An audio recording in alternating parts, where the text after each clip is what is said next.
Well, obviously very proud of the way we played the game.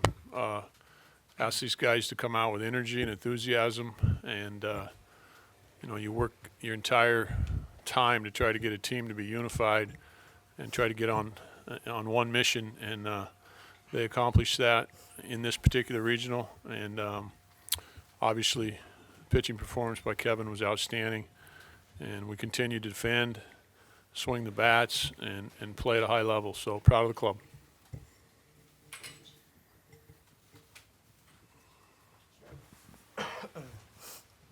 Kevin, obviously this season maybe been some inconsistencies there with command and whatnot, but come out today, big moment, have best game of the season. What was it like out there? It was a lot of fun. Playing in front of this crowd's definitely an experience that a lot of people should get to experience. But it's kind of just fixing up the mental game. Kind of staying within myself and knowing that I got the best defense in the country behind me, and I definitely used that today. Especially Quan, the guy was running all over the yard. So, but that was basically it. Just pound the zone and get ahead, stay ahead. Nick, I know every series is different, of course, moving forward. Was this the kind of offense that you wanted to see from the Beavers and moving forward with some momentum against Minnesota? Yeah, I think our offense has been doing a pretty good job all year long. We've had stretches where we hit some balls right at guys, but yeah, we feel confident from top of the order to the bottom of the order. I mean, Coach Casey does a great job of putting, new guys in the DH role in left field, right field. Yeah, but we feel confident with the guys we have. We're able to square some balls up today. We stayed in the zone very well today. We didn't chase a whole lot, so I think that was huge for us. But yeah, it was definitely a big day for us, definitely.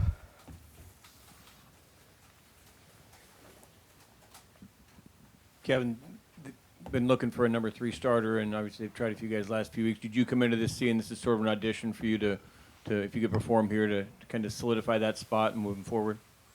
I mean, being a starter has been a goal of mine, definitely from the beginning of the season or start of the fall. But I mean, I'm there whenever Coach Casey needs me. I'll close the game out. I'll relieve someone. I'll start if he needs me to. So if he wants me to start again, he needs me to start again, I'll do it. But if not, I'll come in after someone. I have no problem with that. Kevin, just following up on your performance tonight, how much would you say you've grown maybe just in the last month and a half, 2 months, and to be able to put yourself in a position where you were tonight where you basically dominated the game? A lot mentally, that's for sure. Nothing's changed physically. I'm not, not throwing any differently. I don't look any differently. I'm not throwing 8 miles an hour harder.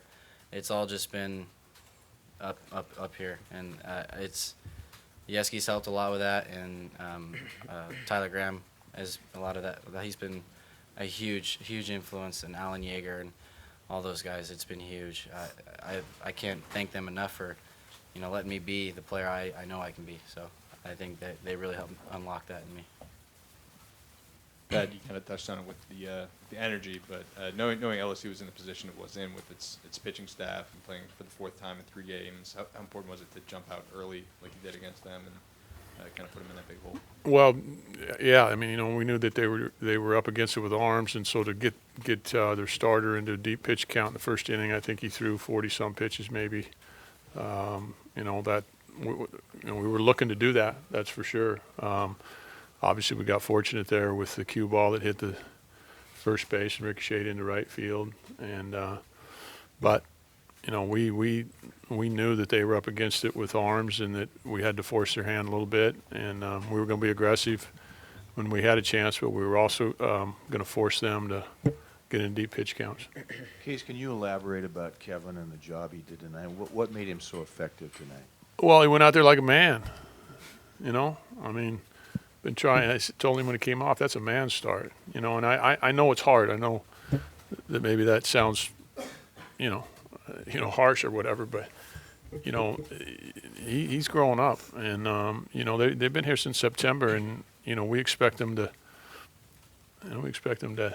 take the challenge, and like he said, he mentally has worked hard to believe in himself. Sometimes, the problem with guys that are really good in high school, they very seldom have failure, and I haven't coached anybody that hasn't had failure, and we all know that if you're going to have any real success, you got to take some risk and get on the edge, and when you do that, you can have failure. And I think he was a little bit, hesitant to maybe not do well and get knocked around. And so once he understood that that's not fatal, and he made some unbelievable adjustments as far as how he believes in himself. Nick, for you and the players that beat LSU in Omaha last year and only to lose the next two, how much did that experience last year kind of help y'all coming into today?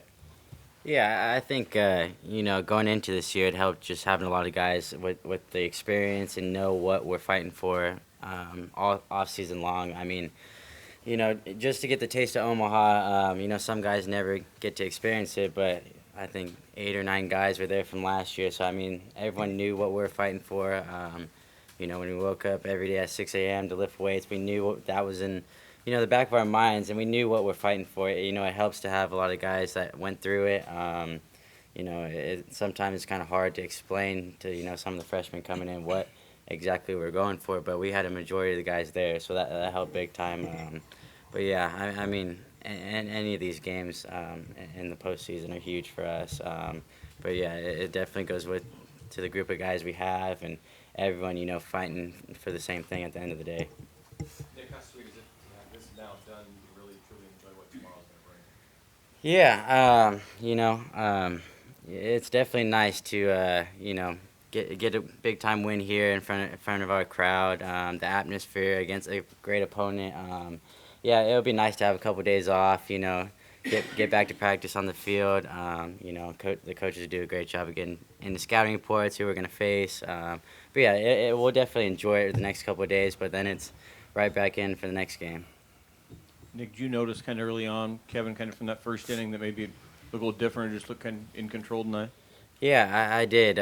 Actually, going into the game, I went up to him, just pregame stuff. Went over to talk to him and kind of looked him in the eye, and he looked completely calm. That's something I haven't seen from him in a while. I've seen in glimpses, but he looked like he was in the moment. It looked like he wanted it. That was probably one of the best performances I've ever been behind, played defense, played a part of. And it's definitely not easy pitching out there in front of, even if it's your home crowd. It's a big time game. Give Kevin a lot of credit. I've always known he could do that. But yeah. I think it goes, to our coaching staff, to the way they prepare and coach. Yes, he called a great game. He kept the hitters off balance, and Kevin just did a great job of executing his pitches. Nick, I know you're a humble guy. You don't want to talk about yourself, but tomorrow's a day you've been playing your whole life for. What do you anticipate it'll be like? Yeah, I'm not too sure. Whatever is meant to happen is going to happen. It's kind of out of my control now. It's going to be a great moment for my family. Back home, a lot of people, I have a lot of support. A lot of people to thank along the way. But it's a lot bigger than me. I mean, right now I'm focused on this postseason run. I'm focused on Oregon State, wearing this uniform. But yeah, it'll be a special moment. Whatever happens at the end of the day, I'll be very thankful for. Kyle, how come you got to get in the lineup tonight? Can you explain to us why or who made a decision that you could play tonight? Yeah, well, Coach Bailey came up to me in the pregame. Somebody told him I couldn't play. So I ran into Casey's office and I said, I can play. So he put me in the lineup. I said, Kyle, I didn't even look at it. I said, Kyle, I understand. I know, get out here. I was going to play him all along. They told him if he was a horse, we'd have to shoot him, Anyway, I wanted to ask Kyle that question because when he thought he wasn't going to play, he was running around the clubhouse ready to tear it up. So. And far as Nick's concerned, I know you guys asked those questions, and he is humble. And it's hard for him to answer those questions. And, I can just tell you that here's a young man, along with some other guys here, that chose to go to college. And it takes courage when somebody's offering you money and telling you could go to the big leagues in 2 years to have that kind of confidence. I remember Nick and me talking on the phone, and I never talk about the draft. I talked about him one time, and he told me on the phone, he said, and people were offering him a lot of money. He just said, Coach, I think I'm a first rounder. I said, then we don't have to talk about the draft anymore. You come to Oregon State and you're going to be a first rounder. And so he's too humble to talk about it. But I can just tell you that this guy has worked his tail off, and along with our whole club, and you know, he's going to reap the rewards. It's going to be really neat. I'm proud of him. I'm proud of our club. Other guys are going to be drafted too. We guys have people that weren't even drafted or thought about being drafted in high school. They're going to be drafted. So it's going to be a great day for the Beavers over the next couple days, and then we're going to focus after tomorrow on what we got to do with Minnesota. But you know, the Beaver Nation should be proud of the young men that came here and how they represent themselves that are high-profile guys. You know, when you get a high-profile guy, it's a pain in the ass. You know, you wish he went somewhere else. These guys, he shows up here and he's a team leader, doesn't want to talk about himself, doesn't want to talk about the draft, so I have to talk about it for him because he won't. But it's going to be a special day for Nick Madrigal tomorrow and some other guys as well.